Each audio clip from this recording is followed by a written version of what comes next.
Hey everybody. Welcome to another vertical tasting with me. My name is Hartman. I'm the winemaker here at Bluestone. We're just going to give everybody a couple minutes to get on. I know some people are still getting home from a day at work, and they're trying to get on to taste through some of these Viogniers, but very glad to have you here today. If you do see this and you get cut off, as we did last time, do know that these will be up to watch down the road, and so you can catch up and watch the whole thing all at once. And if we ever do more verticals, you can do the same thing at that point. A couple of things going on here. It is harvest season, so we just got in the last of our Chardonnay today, and this has been the strangest harvest season ever. We have some things are coming in early, most things are coming in very late. We try to find balance between pH and acid and sugar, and so some of those things are coming in much later than anticipated. Sometimes they don't quite find where we would like them to be in years past, and we'll talk about that with some of our Viogniers today. But we are about halfway through it, I guess. I feel like we've been kind of started, and then we've waited for things to really get underway, and then suddenly we're halfway through it. It hasn't been the craziest season yet, but it has certainly been very different from every other year. Although they say there's no such thing as a normal vintage in Virginia, and this is certainly proving the case. So I see we've got a few more people jumping on. So if you're here, please feel free to say hey. Feel free at any point to ask questions about what it is we do here at Bluestone. Anything about these three wines that we're tasting today, which will all focus around the varietal Viognier from 2017, 2018, and 2019. So what we're tasting right now in the tasting room is our 2017, which is a little bit older than a lot of wineries are pouring at the moment. But I think that as I said last time with our Petit Manseng vertical tasting, while whites don't typically age the way that reds do, I do think that often giving them a couple of years to find their place in a bottle is definitely something that we don't do enough with our white wines. So I think a few years is a good place to be. So as I was saying earlier, we started bringing in all of our fruit. Usually first day of harvest is around September 1st. For us, we started bringing in Muscat around September 4th this year. We brought in our Chardonnay and our Merlot, our Malbec and Traminette all on the 11th, which is very late. As I was looking back through our records for Viognier, which we'll be bringing in tomorrow, the 24th of September, it historically comes in somewhere around the 10th. So definitely later than normal.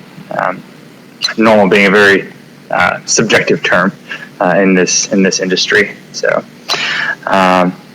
all right. Well, I guess we can go ahead and get started. We'll talk about Viognier, what it is here in Virginia, where does it come from, and what do we love about it. So, for starters, Viognier is a French wine grape. It comes from the Rhone Valley in I guess eastern France, south of Burgundy. Its biggest home there in that region is Condrieu, which is a very prestigious appellation, place where they mostly grow just Viognier. They might be exclusive, whereas in the rest of the Rhone Valley you see a lot more of Grenache, Syrah, Mourvedre, that sort of thing. But for whites, you're mostly just going to see Viognier In Condrieu and in other parts of the Rhone Valley, you might see Marsanne and Roussanne and a few others, but those are the dominating ones. So here in Virginia, we have been growing Viognier for several decades, and it seems to have been something that became very popular, particularly in the early 2000s, when it was decided that was going to be the state signature wine grape. It is not the state grape. It is not the state wine. I think they have also backed off from calling it the signature grape. I think that has caused a bit of confusion, but it is still popular in tasting rooms across the Commonwealth, and in our tasting room, that is no exception.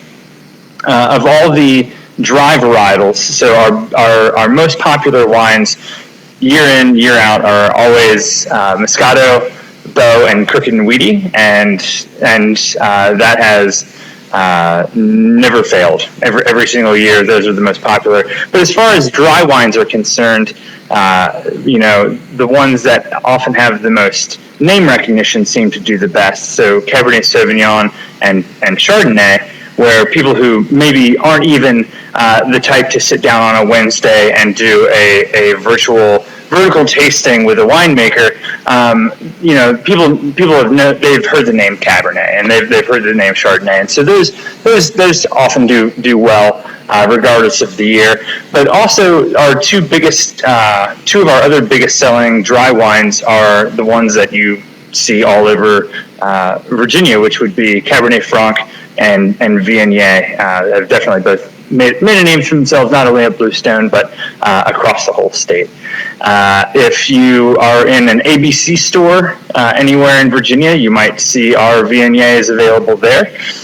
We actually have 4 wines available there, our Cabernet, Viognier, Bow, and Moscato. So Viognier is a very aromatic grape, which, as compared to, say, Vidal Blanc or Chardonnay, which can be fairly neutral in character and have much more openness to expressing themselves through sight or through winemakers' influence.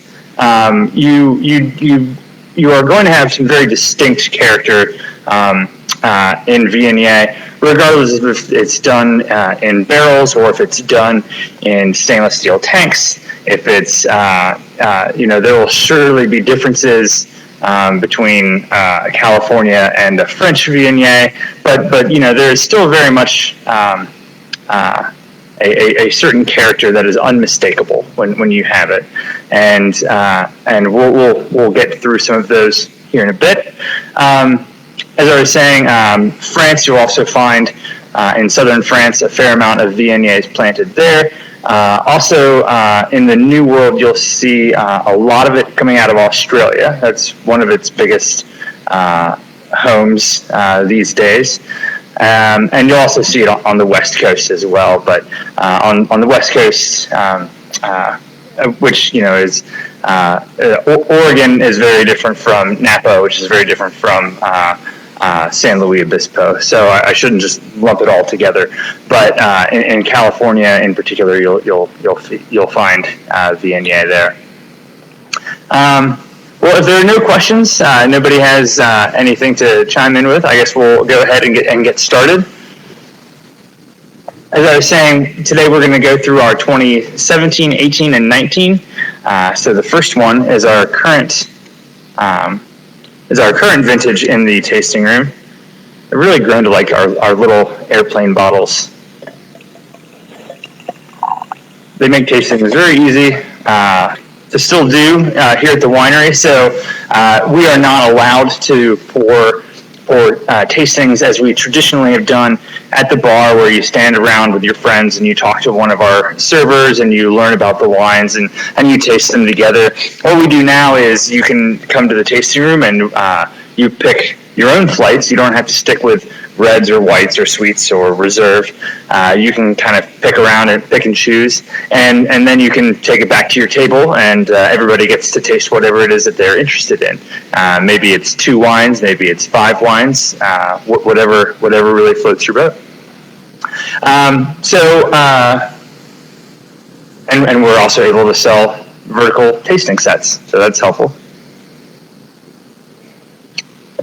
So looking back at 2017, it was a really awesome year. It was one of those years where we really worked hard, and it was nonstop. We built this winery that I'm sitting in now for about 5,000 cases. That year we produced 8,000 cases, so it was 160% of our capacity.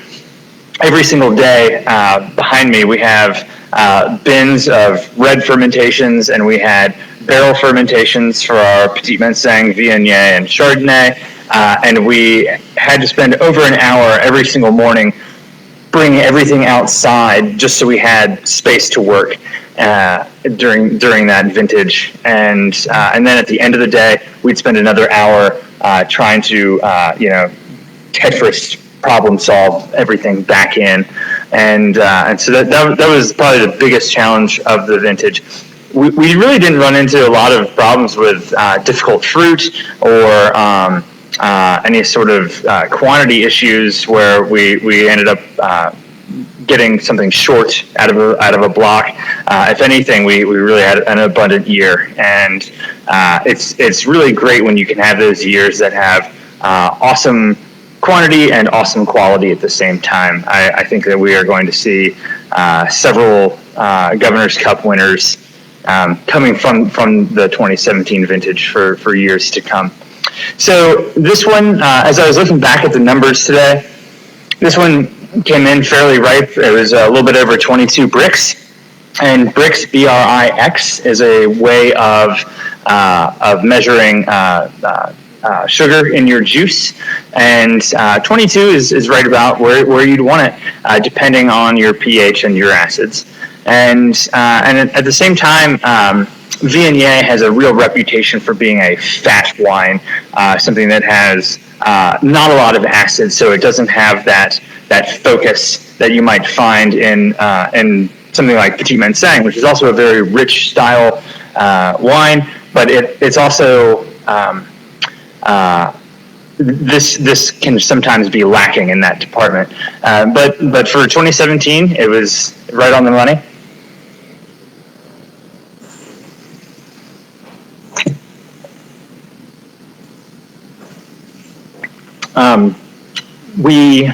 We started working with some of our processing technique in 2017, where for several years we used to crush and stem all of our Viognier, and then we would let it soak on the skins like a red wine, maybe for 3 or 4 hours, maybe overnight, depending on how things were progressing during that day, or what we thought the lots needed. But so this stuff did sit on the skins for a bit, and the skins have a lot of aromatic potential that you'll find in that part of the grape. If you're working with something like Chardonnay, we always whole cluster press it. We put it directly into the press, we squeeze the berries, and the juice vacates the cluster immediately. It doesn't really have any time to soak on the skins, mostly because Chardonnay doesn't have a lot in that department to offer.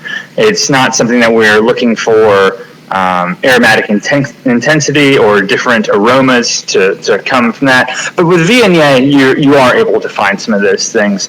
So I think that this was the last year we were really doing much of that, and I like it. I like that style. I also like whole cluster pressing the grapes, which we'll taste our next 2 vintages, is what we ended up doing.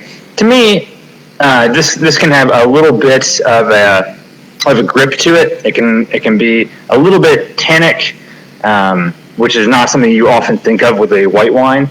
But at the same time, this one does have a little bit of extra body, and for that reason, we ended up blending in, I think it was about 8 to 10% Vidal Blanc, just to kind of lighten it up and give it some lift. We take the juice once we've gotten it away from the skins and the stems, the clusters, and we let it settle for a couple of days in a really cold tank, just like you have a bottle of Simply Orange juice, and while it sits in the fridge, all the stuff settles to the bottom. Well, we do the same thing, but with thousands of liters at a time. And when you do that, you're able to have this nice clarified juice that you can move to another tank and ferment there. Or in the case of this, we move it to barrels, which we use exclusively acacia barrels for our Viognier. And the reason for that is because Viognier, as I was saying earlier, is a bit of a fatter wine. It doesn't have as much acid, as much focus as you might find in other white wines. We didn't want to take this already rich wine and put it into an oak barrel, which oak, just like in a whiskey or in a lot of red wines, or even in a Chardonnay, it can lend a bit of a sweetness, further richness to the wine, and we didn't want to weigh down an already heavy wine with an even heavier structure behind it. And acacia offers, on its own, almost an uplifting bitter character to it. Bitter is probably not the right word, but it does give it a bit of a frame, but without weighing it down the way that oak does.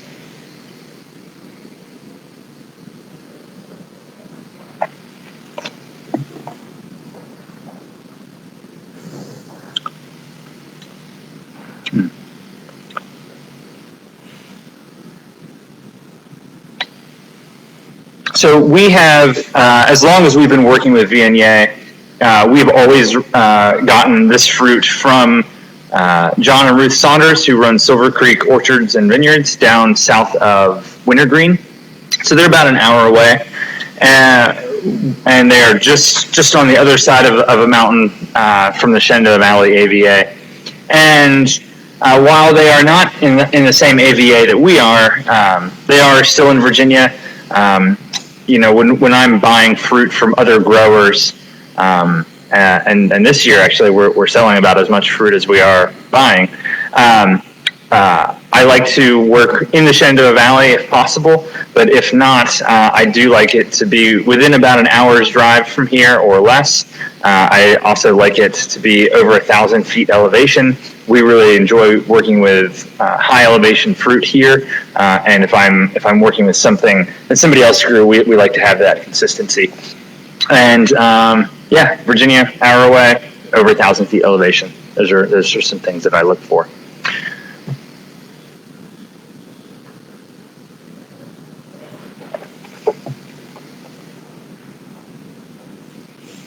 Nice. So when I think about Viognier here at Bluestone, there are several different wines that you'll actually find our Viognier in.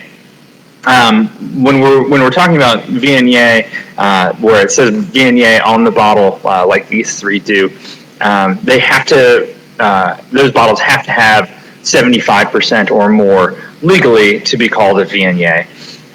Same thing with Chardonnay or Cabernet or any other varietal. You have to make sure that you have 75% of that wine in that bottle. If you can't have a 50-50 blend of Merlot and Cab Franc and call it Merlot. It has to be 75-25 or greater.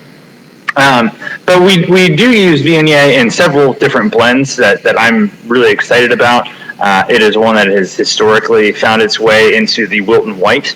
The first time I made it the Wilton White for the team there, the way that I do that is I'll show up to the Joshua Wilton house and I'll sit down with Jeff, the owner, and his team, both the front of the house and the back of the house, because they know their menu and they know the food that'll be going with this wine.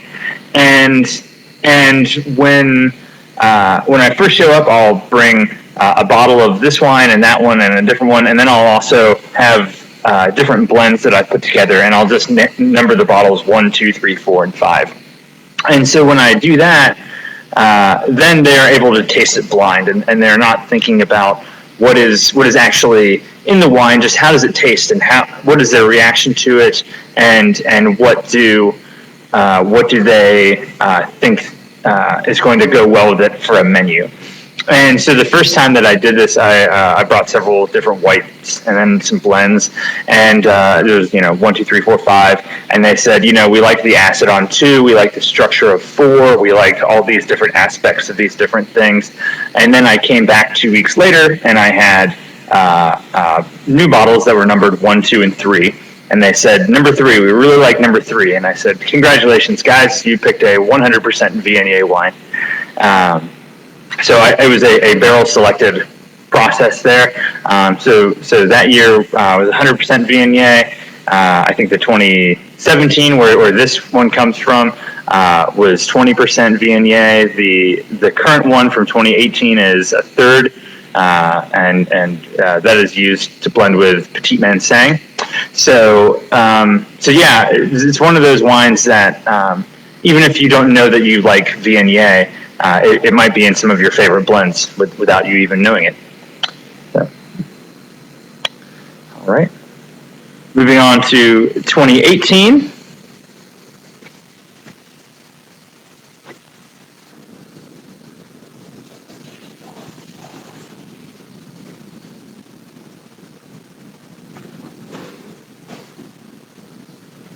So if you are up to date with good years and bad years and all of that here in Virginia, we used to joke that 2011 was the year of the rosé because it was a pretty good year. It was looking a lot like 2010, which produced amazing wines. Even here, where it was our very first vintage, when we had 6 tanks in this room, and now we have 14. We had, I think, 3 dozen barrels, and now we have about 300 of them. We didn't know what we were doing, and just 2010 was such an amazing year that it good grapes make good wine. You don't even have to be a good winemaker to do it.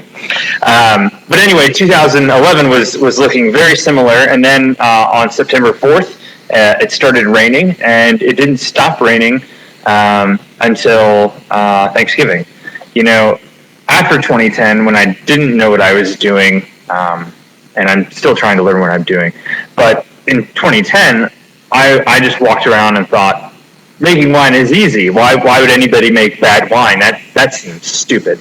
And in 2011, there was a Hurricane Lee that really kind of put me in my place. That is a humbling experience when you're a winemaker and you are watching a hurricane with your name coming to your farm.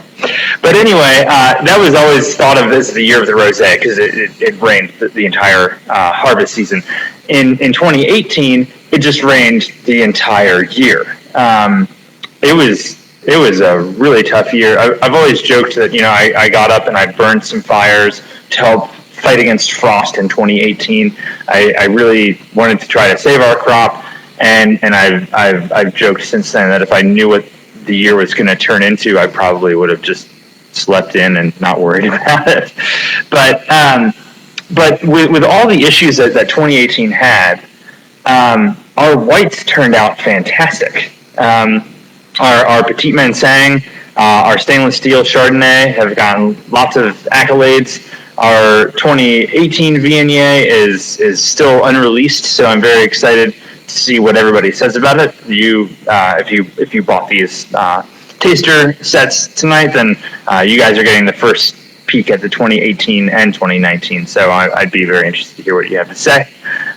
If it's nice, tell everybody you know. If you don't like it, Lee at bluestonevineyard.com. You can just let me know by sending an email. So this one you can see has a bit of a darker color. Still made in an oxidative style in acacia barrels. So if you look behind me, these guys right over here, these are oak. They're kind of a tan color barrel. Even though they're reds, that's mostly only concerning the inside of the barrel. except for those red barrels. I made a mess out of those. But you can kind of see what oak barrels look like. And then over on this stack right here, these are acacia. So they've got a bit more of an orange golden hue to them. And so you can always spot an acacia barrel. When you're looking to fill up your Viognier barrels, you can find them pretty quickly without looking for the word acacia on the head. Hi, Mom.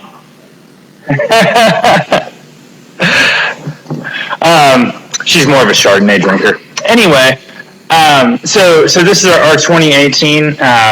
This year, for a lot of reasons, with our white wines, we ended up doing whole cluster pressing, in part because when you have any sort of compromised fruit, you may want to get the juice away from the cluster quickly to help mitigate any issues of rot or any other sort of uneven ripening, for example. So if you have really hard berries mixed in with ripe berries that are bursting at the seams, if you load them into the press and squeeze them out, those underripe berries will stay largely intact, and rather than putting a really acrid sour note to your juice, they just go straight to the compost, and you don't think twice about them. But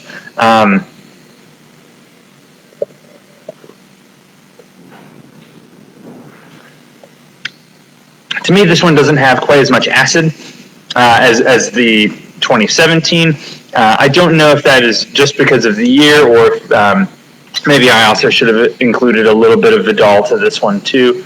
But it's one that to me has a real mouth coating quality to it. It's, even though it was not the ripest of vintages, it still has something that will linger for a long time and really has a nice long finish to it.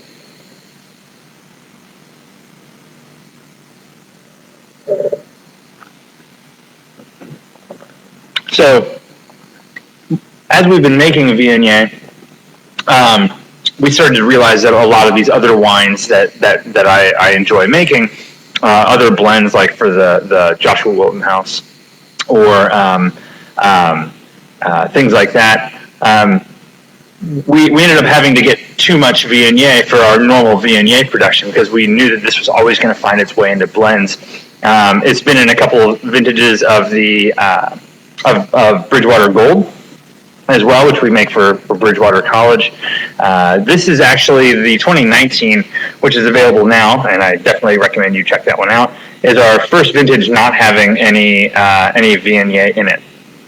So, and there's another one, the Golden Hour, which we made for the 50th anniversary of Virginia is for Lovers slogan. So we're in that program. So we made that wine, and that is actually the opposite of the Wilton White. So it is actually 2/3 Viognier and 1/3 Petit Manseng. So it's more Viognier heavy. So if you like that blend as much as I do, you might check out how those two wines work together between being a little Viognier heavy and also being a little Petit Manseng heavy. When you're trying to come up with a blend, you want to make sure that you have richness and sweetness in mind just as much as you do acidity and structure. If you don't have that acid, then it's just fat and flabby and doesn't really have any real focus to it. And if you don't have any sort of richness to it, then it can just be very thin and not something that you really want to drink too much. To me, this one also has a much more pronounced nose. It has a much more distinct Viognier character before you even take your first sip.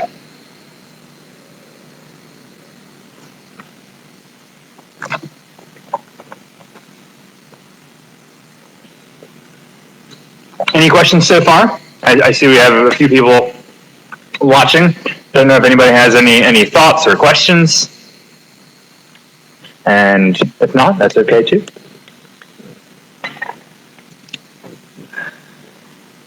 So one thing that you do miss out on with our airplane bottles is seeing the different bottles that they come in. And as Viognier comes from the Rhone Valley, you'll see it in more of a traditional Burgundy bottle, which is just north of the Rhone Valley, as opposed to the Bordeaux bottles that we have, like our Cab Franc and our Cab Sauv, Merlot, all that stuff.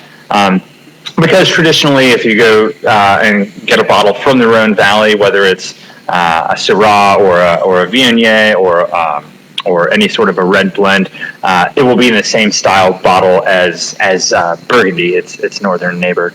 So in airplane bottles, though, they are all identical. So this is our 2019 Viognier. And this one just got bottled about 2 months ago, and that was an exciting day. We got a lot of different wines bottled. We've had bottling days where we just bottled Crooked and Weedy, or we just bottled Moscato, because you can get about 1,500 cases done in a day.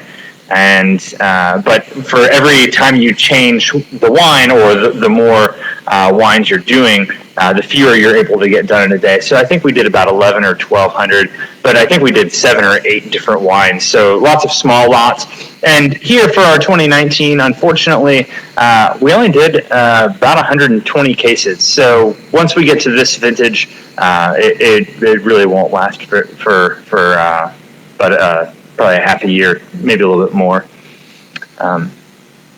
unless people really love it, or don't. I don't know.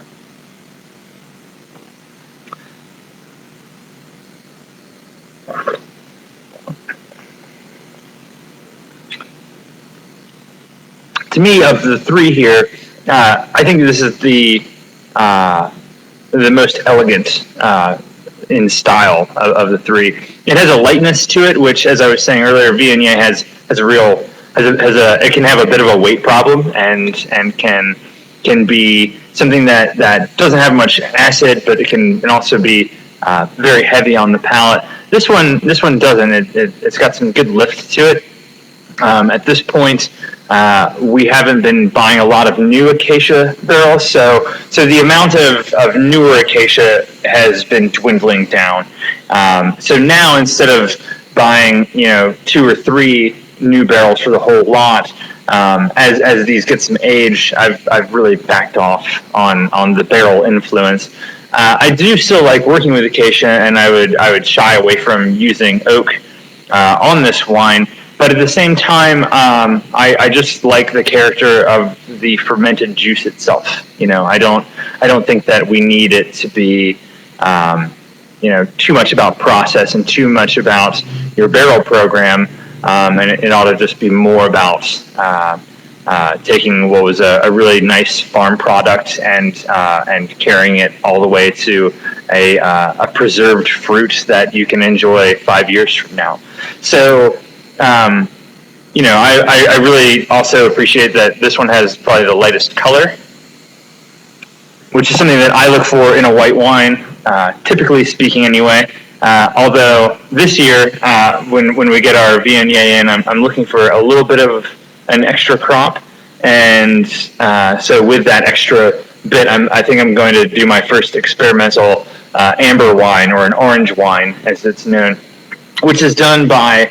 rather than whole cluster pressing our Viognier, which I will still do with the majority of it. I'll still be doing a whole cluster press and making hopefully a very, very similar style to this one. What I'm going to do with probably a half ton of it, just so I have a barrel or so, is crush and destem it and let it soak on the skins and seeds for up to 2 weeks, where you basically are making a red wine out of white grapes, and that's how you get that color and that extracted character.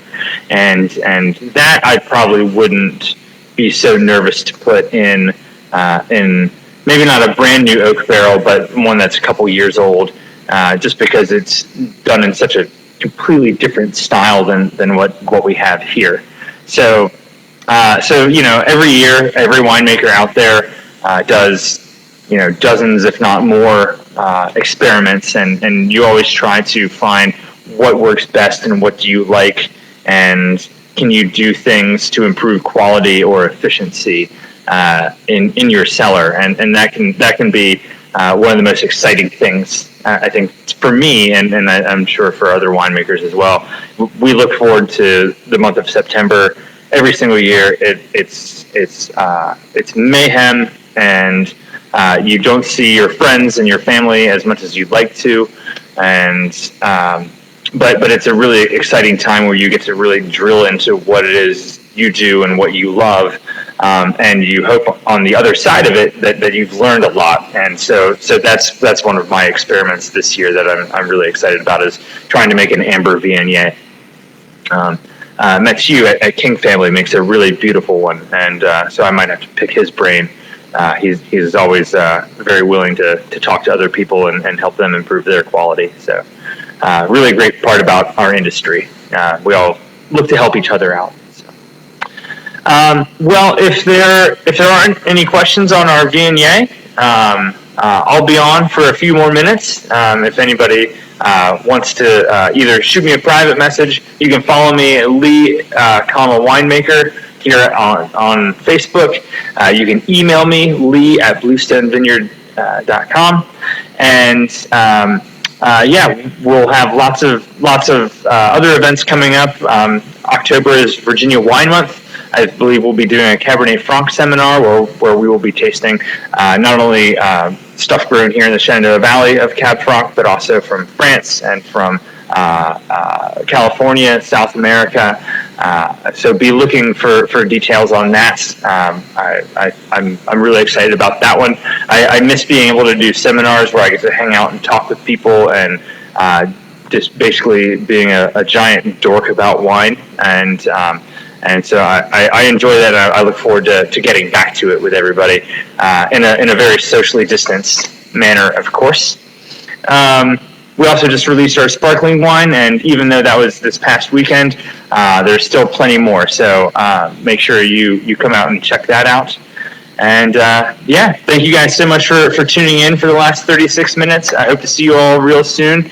Thanks for drinking my wine, and we'll talk soon. Cheers, everybody.